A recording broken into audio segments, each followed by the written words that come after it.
you know, I don't know if you remember when we were looking at this interchange, we looked at 12 different solutions for that. All over the board, moving the interchange here, moving the interchange here, and everything in between. Again, with your staffs. Challenge is, how do we communicate that to the general public to let them know all what we looked at, all what was considered, and how we made changes along the line. The best we can do is have a series of open houses that were attended by a certain number of people, but not everybody, obviously, and try to come out here whenever we're invited and try to invite ourselves once in a while to give presentations to RTC. Have the port, you know, they had a number of open houses,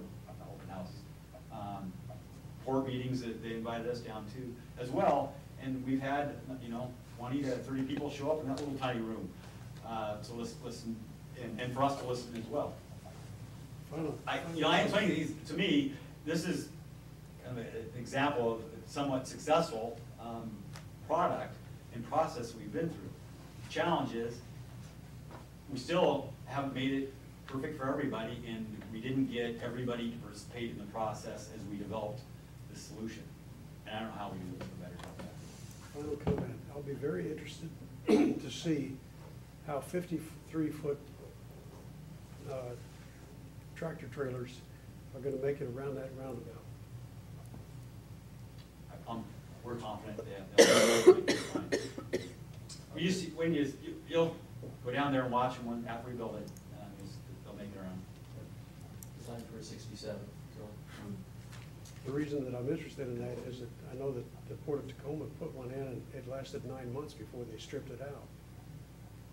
I don't know what they built, how they designed it, but we designed it so the rear axles can go across the middle of it, not the middle, but go inside and right on what we call the island, and that provides a lot of an awful big truck can make it across the roundabout with that option. I'll be interested to see it. Other questions from council? Just what is your window for the in-water work at the East Slough Bridge? July 15th to October 15th. Okay, so if you go to bid in March, there's a chance that you can get your in-water work done this coming year? Yes.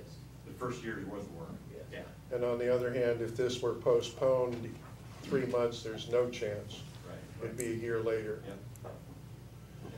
And the East Slough Bridge is for us, critical path in order to deliver the project. Right. I suppose this is a question maybe better directed at the legislature, but have you heard any rumblings about getting money sucked out of this project for Alaska Way and 520? No. Okay.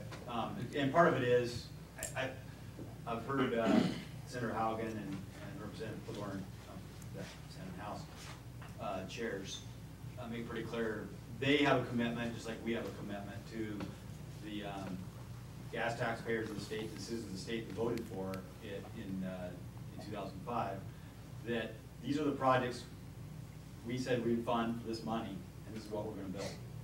And so we have not, other than a couple projects we've had that were not cost effective at all and shouldn't have been included, other than those, we're planning on building every single thing we said to build. Otherwise, we lose credibility with everybody. And so we did have a talk at one time about projects in 2004, 2 years ago.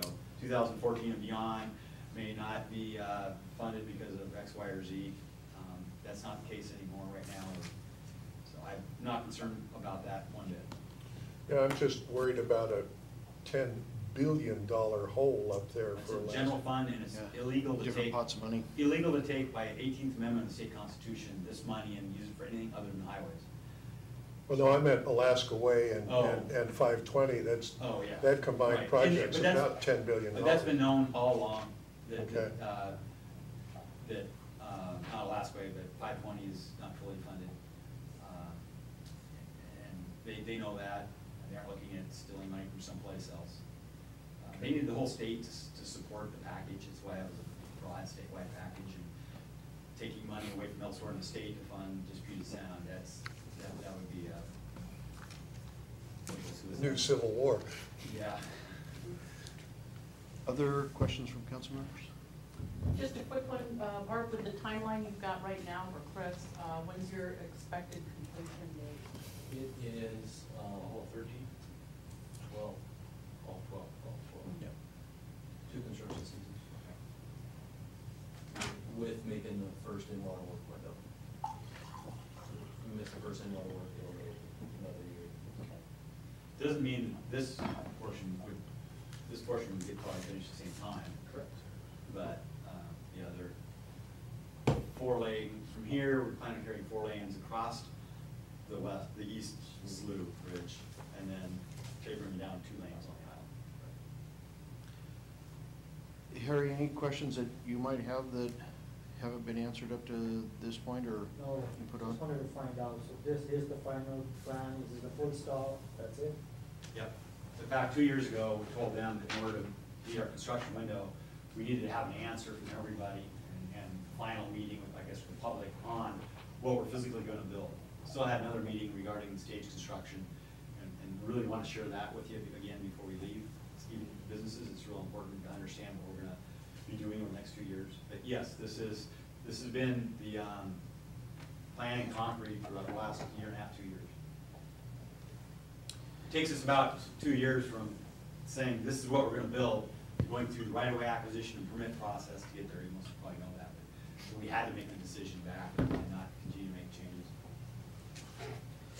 But before we leave this item, Bart, I certainly want to thank both of you for coming in and making another presentation of the council.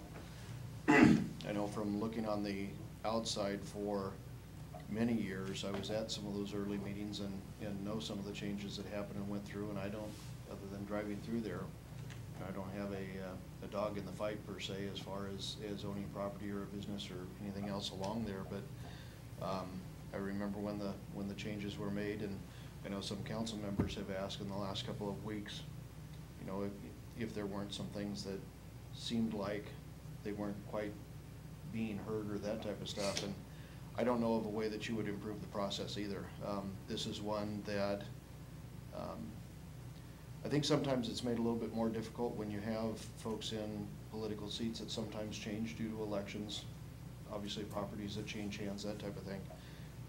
But this one, from start to finish, I think you guys have, I think you said it exactly right, you've adjusted to just about everything that you possibly could in through there, and I think you've created a lot better product than what you originally had on the drawing board directly from concerns of the 2 communities in the port. So I'm not sure, Dave, how you would cause the process to work any better either. It was all there. I think it's an unfortunate apathy that we see across a lot of different areas where sometimes folks, even when they do have a stake in the game, you know, may not come to all of the meetings, may not come to meetings, may come to a meeting, hear something they don't want to hear, not come to any others, and decide that that was the one shot that anybody had of getting them to buy in, so. Actually, I learned something tonight. The timing of some of these businesses starting up was right in the middle of the change process here. So they may have been focused on the business starting up, which is a very difficult process, and missed some of the changes that were going on here. Yes. That's entirely possible. Yeah, some businesses aren't even in there yet, that will be in there between now probably and when we finish building. We have a few that are waiting for you to get building to move with their project on the other side, so.